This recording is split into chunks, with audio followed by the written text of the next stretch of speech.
Imagine a world where the government harnesses psychic powers for espionage. This isn't science fiction. This is the declassified reality of the CIA's Stargate project, a chilling dive into the untapped potential of the human mind.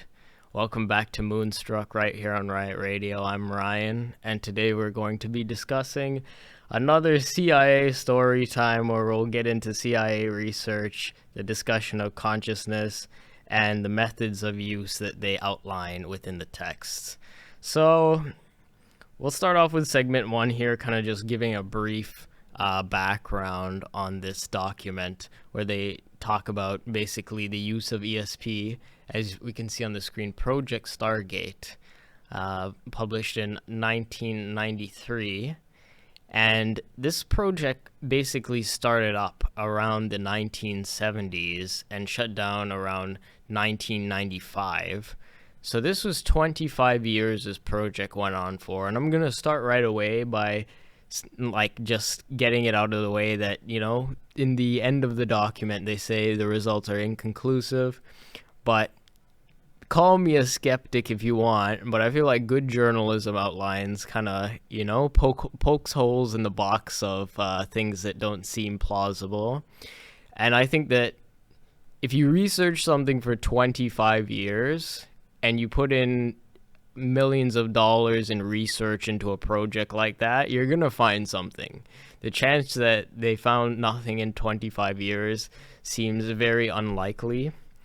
But that's what the end of the document basically gets to. But, we talk a lot about consciousness on this channel. We talk a lot about the evolution of the mind, the evolution of the human being, the evolution of the soul.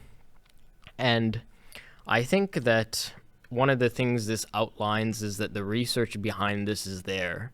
Maybe it's not concrete in the sense that it produces the exact same results every time, but no less, it is there.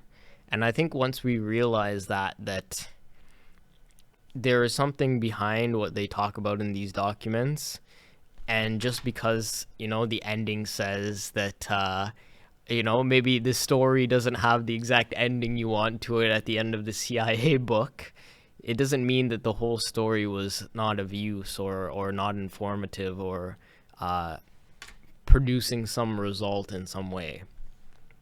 So they originally use this as a Cold War tactic of basically Central Intelligence to spy on essentially other networks, other intelligence agencies. That's what the idea behind the project was supposed to be used for.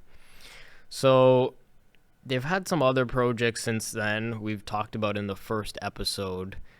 This one's Project Stargate, and the other one is the Gateway Process, right? And these can be linked to some of the research done at the Monroe Institute of Technology, where they, mess around with stuff like out-of-body experience, out-of-body travel, and talk about consciousness and its ability to influence the energy field surrounding the environment.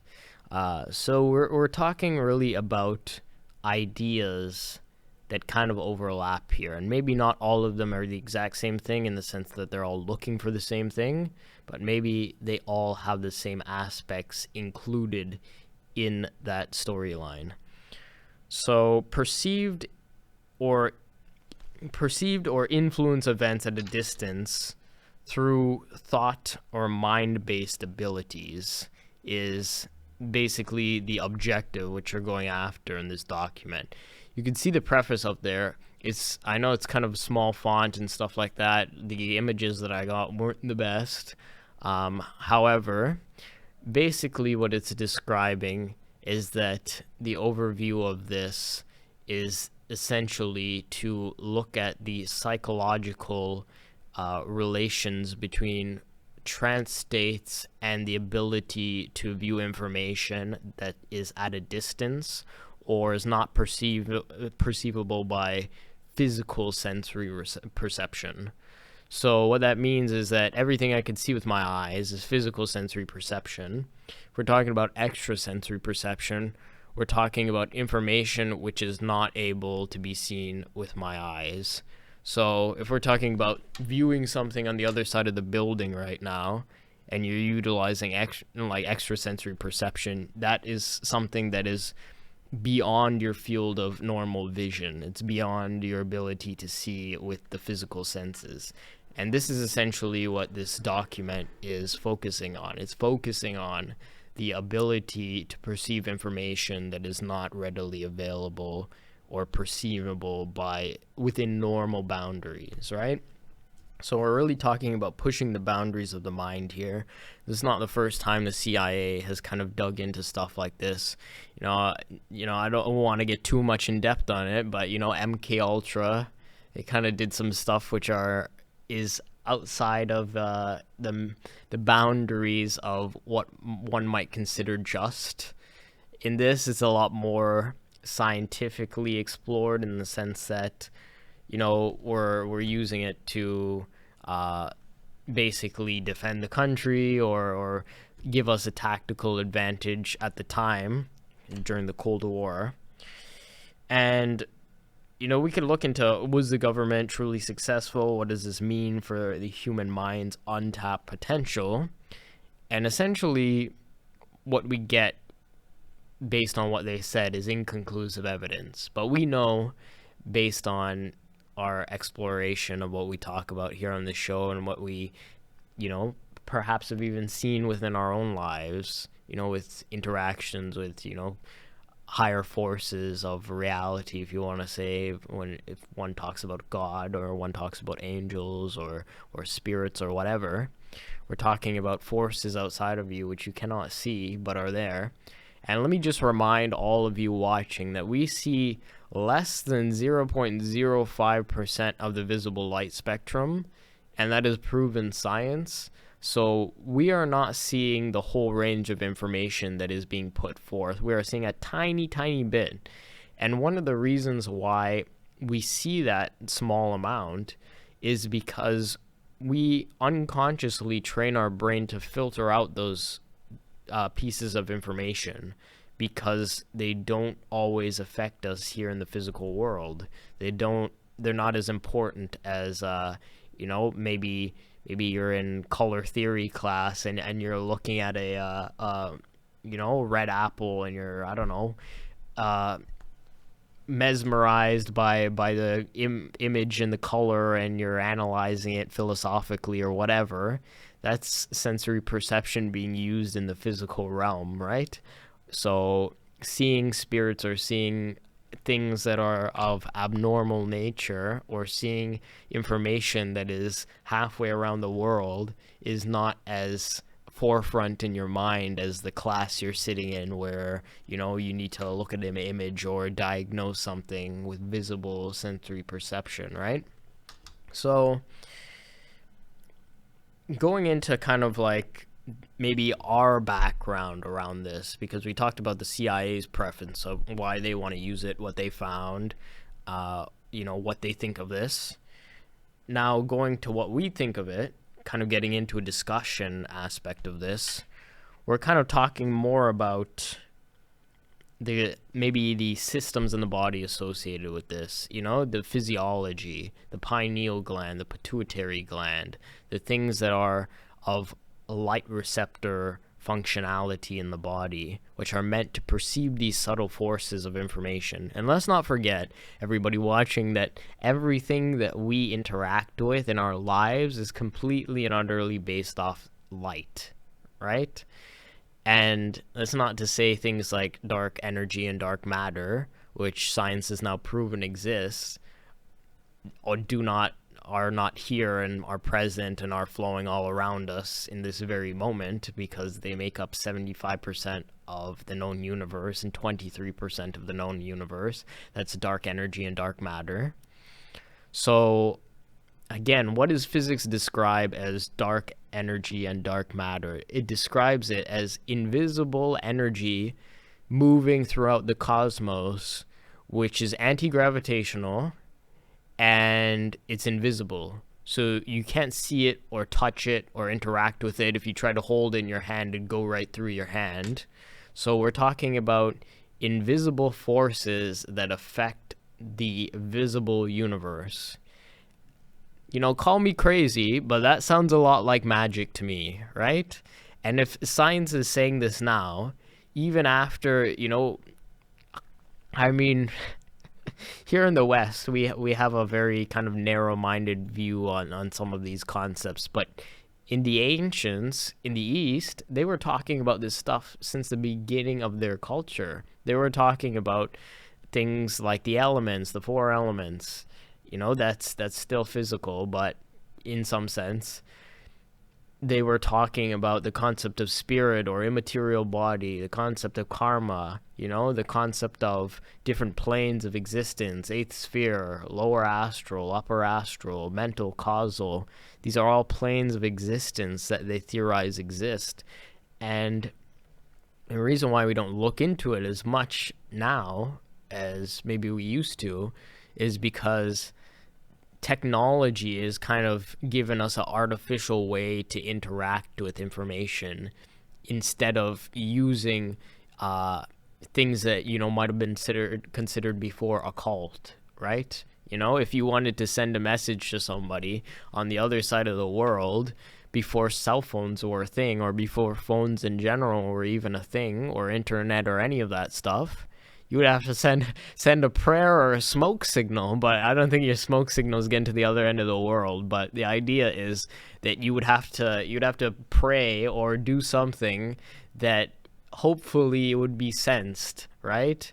Because unless you sense a written letter, then which is physical, you're not getting that transmitting of information, right? So now we have devices that can do that for us, right? So we've kind of taken out some of the process of communicating information at a distance. And I'm not saying that these tools are not supposed to be here or are not, they can't help us, but I'm saying that in the olden times, it was another way of transmitting information. And sure, people didn't always start a conversation by prayer, maybe not between two human beings, but between, what they refer to as God and his receptacle or prophet, or essentially somebody trying to connect with the divine. That was how they would receive information or receive connection to higher consciousness. You'd have to pray, and you have to essentially wait for the call to be answered, right? So we could even see it in things like, the Testament of Solomon, right? He had a ring that was given to him by Archangel Michael, in which he was then able to communicate with animals and interact with the spirits and get them to build the temples and all these things that are talked about in these ancient texts, right? So the stories from the olden time can definitely benefit the present. And when we come back to the idea of something like this, a CIA document that researches extrasensory perception, it's not something that should be, I guess, what's the word I'm looking for here? Made to be poked fun at, made to be said that, oh well, this is not true, or these guys talking about this is crazy stuff, right? It's not meant to be ostracized, because now we have science, right? There was a friend I had last year who I would talk to about these experiences, and in more of a joking manner, when if I had a runny nose or something, or I was sneezing, I would say I'm expelling demons or I'm expelling spirits, right? And he would say, like, make up all this stuff about, like, basically implying, like, what are you, crazy, man, right? But the funny thing is that he could never back up his reasoning for why he never believed in any of that stuff, because I told him that, there's information now that exists that says that these things exist, in the sense that things that you can't see with physical perception exist, and things that basically are forces of the universe or forces of the cosmos, which work in mysterious ways around the body, exist, and that they're living and breathing energy. That seems absurd to somebody who has never thought basically outside of their own bubble, right? And I'm not I'm not picking at anybody's viewpoint, or again, this is just my own, but I do think that there is a level of arrogance that comes around with that. And I'm not saying it's not okay to be arrogant to some degree, but don't let it blind you from information that's right in front of you, right? So if science is researching stuff and saying that, hey, this stuff exists, dummy, you gotta pay attention to the new information that's here, because we've basically ostracize these things for as long as we can to prevent it from being just, readily available for anybody to use and manipulate or whatever. But now it's information that should be public knowledge. It should be well known, and it should be understood to advance yourself just as an individual, right? So it's the same as understanding basic physiology and basic anatomy of the human body, right? If you're a doctor and you don't know physiology or anatomy or how any of the systems in the body works, you're not qualified to be a doctor to help anybody, because you don't have a understanding of the complete picture, right? So if you want to really advance yourself, you have to look at things from all aspects, and you can't ostracize or I guess paint information as, oh, this is invalid because this and that. You have to be open to say, is this true? Is it not true? But you have to analyze things for yourself, right? And if you go around spouting information that is built on incomplete evidence, such as my friend that I was talking about in this analogy, then you're basing your viewpoints in the world off incomplete evidence, and you're never going to get the full picture because your mind is closed. So some people are locked in to the wrong things. They're locked into the matrix thinking, right? They're locked into the system's way of saying that, oh, well, you got to do things in the physical world. You pay the bills, get a job, blah, blah, blah, blah. And I'm not saying that stuff's not important, but there's more to life, People pray to God and for help and stuff, and for health and for protection and for wisdom. And then when they get it in mysterious ways, people always say God works in mysterious ways. When they get it in mysterious ways, they're like, well, I got to take medication to fix my issues because God, he's not getting the job done. So, and it is really mind-boggling to me to some degree that some people who claim to have the most devout practice to these things will seek out things that are not within their belief system to mitigate their lack of belief, even though they claim to have belief so strong. So, and I'm not saying that everybody doesn't have their highs and lows, but just have a complete narrative of the story. See how it's really going. See how it's really unfolding. And that's why I come back to this, and I digress, and I say that to think that 25 years of research amounted to absolutely nothing is a very naive way to think about the conclusive evidence behind such a document, right? I think that in 25 years, they've done some trials, they've done some studies, they've done some stuff that has displayed that this works in some sense. They can see information that is at a distance. They can find out things about a location and go to the location later on and see that the information is exactly the same as they saw it in their vision, or whatever you want to call it, in their extrasensory vision. If you ever have looked into Robert Monroe and William Bowman is another one, they have done experiments where they have actually traveled in out-of-body states to locations that they intended to go to before they went off to sleep, and then have woken up, driven to that location, and seen the exact same information in the exact same time that was in their vision. So basically conclusive evidence for the fact that out-of-body experience exists, extrasensory perception exists, and there have been a whole bunch of other accounts which are maybe not as well documented as such, but nonetheless are confirming the same thing. This stuff is real. This stuff has backing behind it. And just because you can't reproduce the effects all the time, it doesn't mean that it's not there.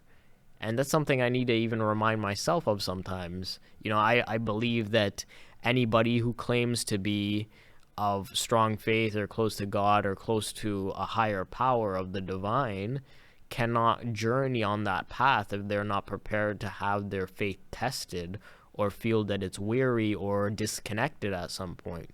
Because that's where it matters the most. That's where it comes into being, that there is something else that is pushing up against you. And just because you feel that your progress might be slowed down a bit, or it might be impeded, or it might be thrown in another direction, maybe it's meant to teach you something by that. Maybe it's meant to see if you really believe what you say you believe. And if you do, I guarantee that you're going to see the fruits of your labor, because obstacles can only get in your way for so long a point if you choose not to identify with that as an aspect of your being. So it's almost like that concept of my failures are not a part of me, because they're not failures. They're things I've learned from, right? So if you learn from something, it's not the experience you think it is, right? Even victories, you can learn things from victories. And same philosophy as, you don't sleep on a win because you'll wake up with a loss, right? It's the same kind of philosophy of why people don't sleep on a loss, because if you want to wake up with a win, you're going to do something to improve it or change it, and you should act in the same way regardless of the outcome you get, because every time you need to go back to the drawing board and say, okay, well, I did my best.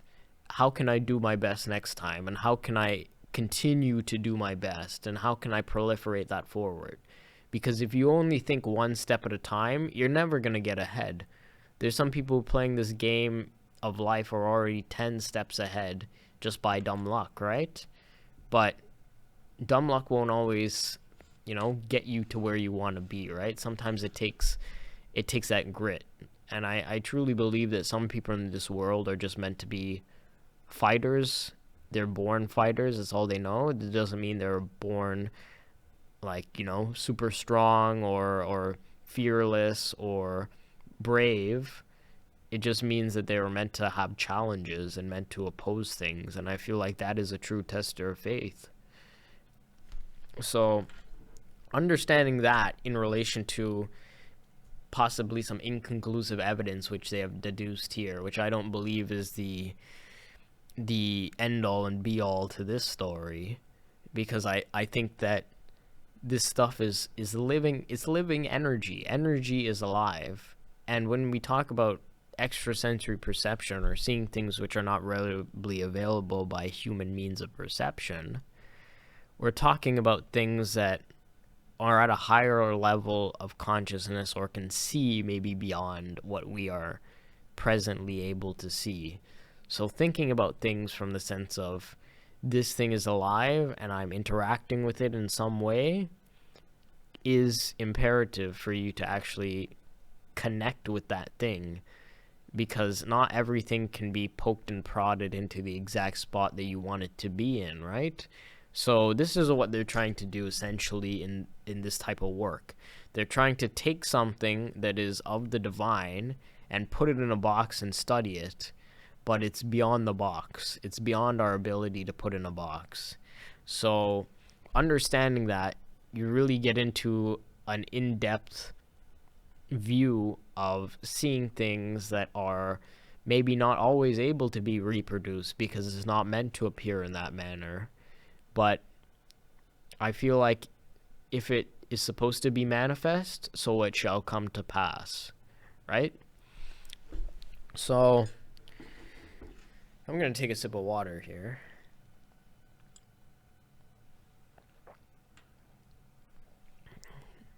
So when we talk about things like the pineal gland, like the pituitary gland, light receptors in the brain, sensing higher vibrational frequencies, interacting with sleep, interacting with circadian rhythm, interacting with melatonin and serotonin production.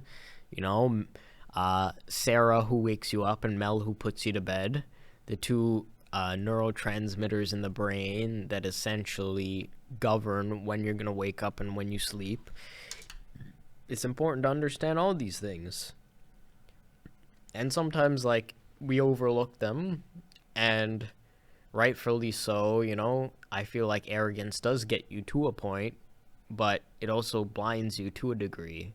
So, you know, when you're in the gym and when you're trying to get that last rep in, arrogance or ego is the thing telling you, come on, you can do it. Don't give up. You got it. You can do it. Like, you know, and it's that really, that loud voice shouting at you, almost like the drill sergeant saying, come on, you can do it. You have that fire inside you. So, you know, the energy or the fuel or the manifestation of will that you need to accomplish that task is there. It just is not always the right tool for the job. You know, it might get it done in the gym. It's not going to get it done in every situation, which is why when we incorporate that kind of egotistical or I guess individualistic sense of thinking, when we are analyzing information that is beyond our ability to comprehend, like extrasensory perception, we're dealing with concepts that you can't poke and prod into a way of working all the time. And that's why at the end of this thing, it says the information is inconclusive. And part of me also thinks that even if it wasn't that case, or, you know, they knew that it was conclusive in some sense, they might not say it, you know, because they want you to think that, well, we don't know for sure, right? We don't know if this stuff exists. You know, they've been talking about religion for thousands of years, and there's people who will believe in it completely, and there's people who are skeptical of it, and there's people who are complete in disbelief of anything in that part of the works. And what this is really displaying is that there's people all across the spectrum who are going to hold different belief systems on that. And that's fine, but just know that information is always there if you look for it. And when you realize that consciousness is mainly based off the principle that what you focus on, you associate with, in any sense, don't think about laws of physics or the forces that separate you from that thing. If you visualize it and you focus on it long enough, you are going to find a way to connect with that thing in some way. I guarantee it. I guarantee it. You know, when I was, before I got into this stuff, I was just interested in looking at psychology, human behavior, hypnosis, which has been used in clinical trials for therapy and stuff like that, or subconscious reprogramming of the brain, ways to basically change your behavioral patterns. And I was looking into all sorts of stuff, neuroscience, physics, chemistry, biology, and that eventually led me to stumbling onto these things about consciousness. It wasn't a straightforward path. There was a lot of research and a lot of digging that had to go on behind the scenes to get to that point. And the moral of that story is, when you look for information, you will find it. You will find it. It doesn't mean that it's absolutely the truth that you come to. It means that it's a truth, and then you got to analyze that and do your, within your boundaries, you're poking and prodding to see if it fits, or see if it makes some amount of sense or exists in some manner of speaking. And once you diagnose that is the case, then you're on your way to thinking at a higher level. You're on your way to thinking about things that are beyond your current ability to process, right?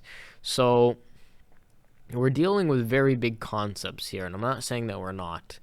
But what I am saying is, in this age of technology, in this age of advancement, in this age where everything is becoming, you know, basically robotic and characterized by essentially the same essence of the eighth sphere, which everything is only governed by knowledge and power, we really need to reincorporate that essence of what it means to connect with a power or a state like the soul, which is beyond that of anything that we can comprehend. It's beyond power, it's beyond knowledge, it's beyond all of that. And the central focus of that is almost love. And I know it sounds ridiculous in a sense because, people think of love and they hear fairy tale ending and whatever, but that's not love. That's love in a sense. That's romantic love or fairy tale love or pixie dust love. I'm talking about love in a sense of physical attraction or interaction between two forces. I'm talking about the essence that makes a magnet operate, the essence in which makes a magnetic field polarized, the essence in which one thing is drawn to something else or repelled from something else with no seen reason behind it. It's a force of love or attraction or repulsion between two things that occurs in the universe, in the cosmos. And understanding that this force is going to affect your life to the extent where everything you see in causality is going to be impacted by that law of magnetism, because that essentially is the force of love. When we talk about it in this spiritual sense, it's the force of magnetism. You're going to want to understand that, and that's why they can't reproduce this kind of stuff, because you can't poke and prod information without some kind of internal being that is magnetized to that thing, right? And we're not robots, right? No matter if Elon Musk tries to do whatever with, basically terraforming Mars or whatever, sending the spacecrafts up, or, pulling out his assembly line of robots, whatever the hell he's gonna do. That doesn't mean that we are robots, and we're never going to be robots. So the sooner people accept that, and the sooner we realize that we can't think within a narrow box of thinking, and we do need to kind of have that love or union between two forces to expand our thinking, because that is the force that essentially leads to those two other forces. It's the bridge, right? It's the soul. We're talking about the heart center here. The two forces between the crown and the root. We're talking about the heart center. Why is it associated with the love? Because it's not romantic fairy tale love. Yes, that could be a type. Yes, that is how human beings have characterized it for a long time. Yes, that is the sense that is typically associated with the word, but we're talking about magnetism here. We're talking about magnetism. So this is the governing force of the cosmos in which we can see it anyway. So I really want to drill that point in, that there's not going to be a time in human history of life on this planet where that is not going to affect each and every one of us. So for all of you listening out there, passing by, just think about that force of magnetism and how that might affect your life. What are you polarizing to you, and what are you polarizing away from you? And once you understand that, you get a clear picture of who you are in your being.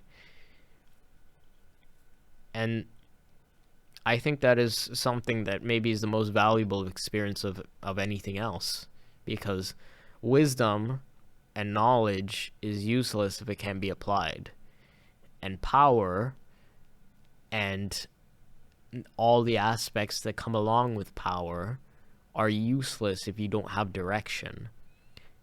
And when those two forces combined, that's when you have love. That's when you have divine union. That's when you have magnetism, and the term I don't like to use, but what they refer to in spirituality is Christ consciousness.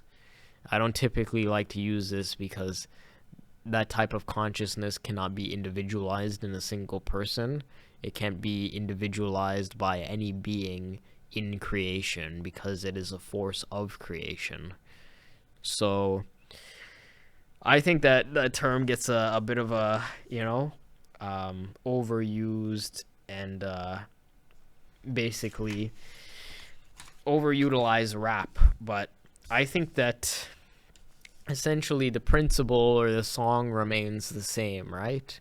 So if you want to think about somebody who is maybe not just a blind believer who goes to church to absolve themselves of their sins, but somebody who actually believes in divine consciousness and a divine plan and divine being, in the sense of there's a connection between forces, then you are talking about the same thing. You're talking about somebody who sees that same essence of being or same essence of power or magnetism or consciousness, and you're seeing it in a way that relates to their point of view based around Christianity or Judaism or whatever religion have you, right?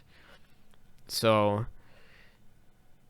this is what it really comes down to. And I think that this is the same reason why, you can't put things in a box and analyze it like the CIA does.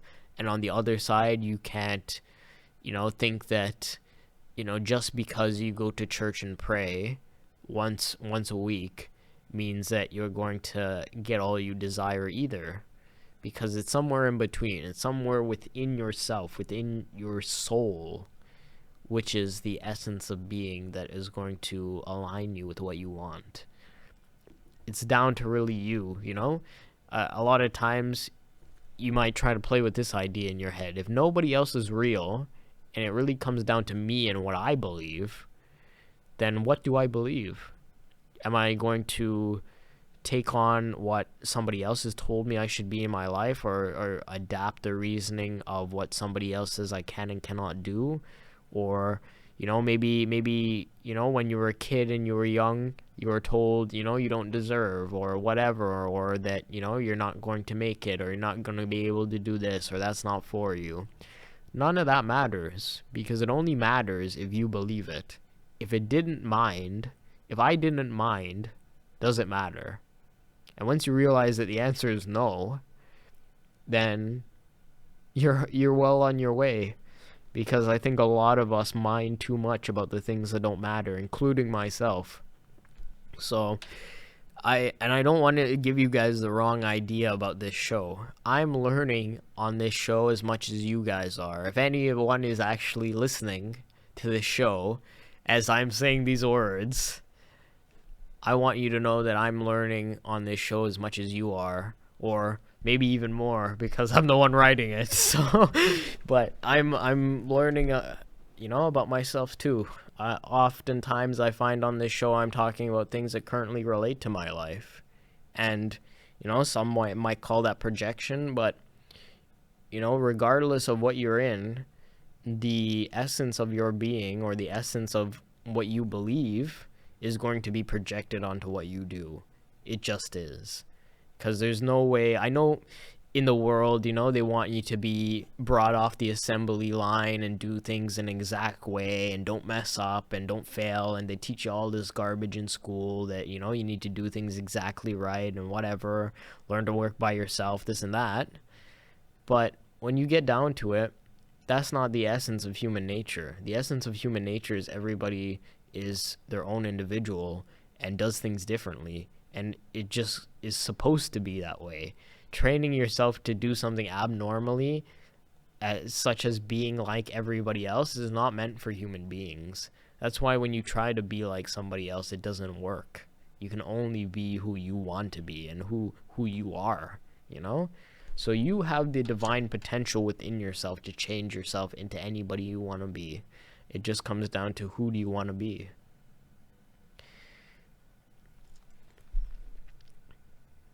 Last week we talked about the left and right hand path and its approach of duality.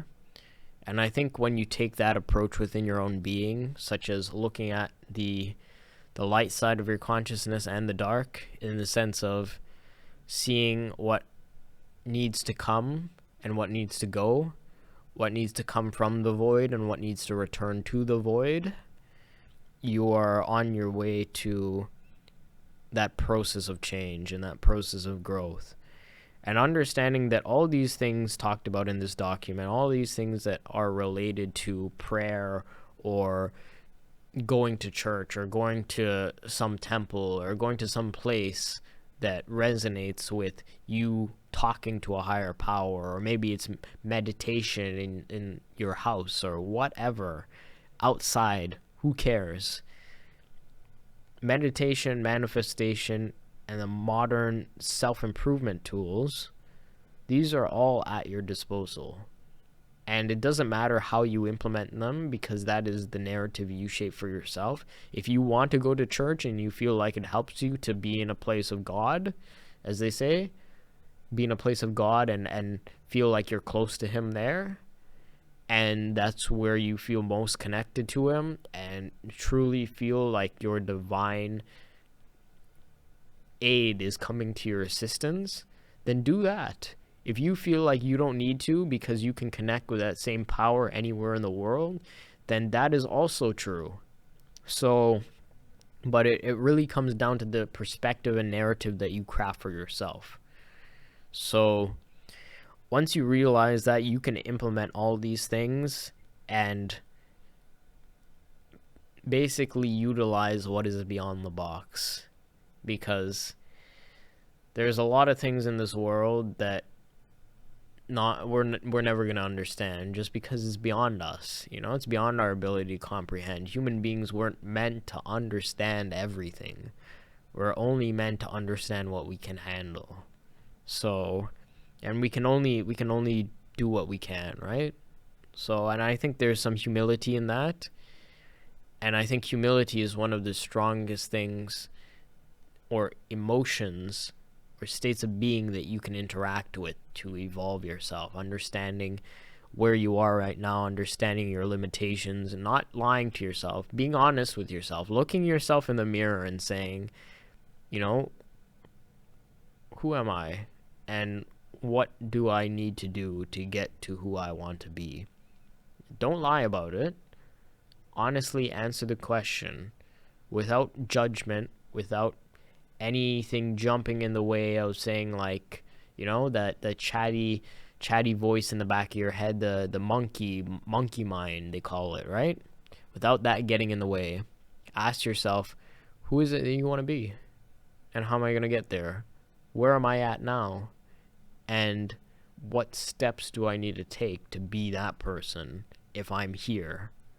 So once you analyze those things, you're well on your way. And understanding that the mind's power could refine or redefine, rather, both individual and collective realities, that is a power that is beyond just you. It's beyond any individual. And I think that that's something maybe I overlooked. That once you understand that power or that wisdom or that union of the soul in your being, then you understand your ability for your energy to move beyond just you, beyond you and into the world, into the cosmos, into the field. But if you're always stuck within your own reality, then you're spinning the block. You're spinning the block on the cosmos, or rather the cosmos is spinning the block on you. So it comes down to, are you spinning the block on the cosmos, or is the cosmos spinning the block on you? So with that bit of absurd nonsense, let's end the show. Let's end the show there, because I really think that we covered a lot today. We covered human consciousness. We covered CIA documenting research of extrasensory perception. We covered topics that you can't poke and prod things. We covered this being outside a box, something within confinement. We've covered all of this thing. We've covered everything that you need to possibly know about how to improve your consciousness without me actually telling you step by step how to do it. So you get to forge your own journey, and I'm not going to take that away from you all you need to do is look for some introspection, and yeah, I think that's a main gist of it, right? You need to find what is in yourself and what makes yourself wanna do all of it, wanna take on the world, take on the whole cosmos. And you can do it because you're here for a reason. So with that being said, let's sum it up there. I think that's it. You should follow me on Instagram at top_sorcerer, and like and subscribe to the channel. I sometimes forget to say that. We got the Moonstruck sign here back today, so you already know what channel this is. And yeah, I mean, yeah, we've covered it all. And tune in next week right here on DC Media Hub, and stream live. I'll actually tune into the live stream on the broadcast, so you can go watch me live, and yeah, well, that's been it really. So I guess we'll see you guys next week, or actually week after next week we'll see you. And yeah, don't forget to tune in here at 11 to 12 on Friday slot. So this has been Moonstruck. I'm Ryan, and we'll see you next time.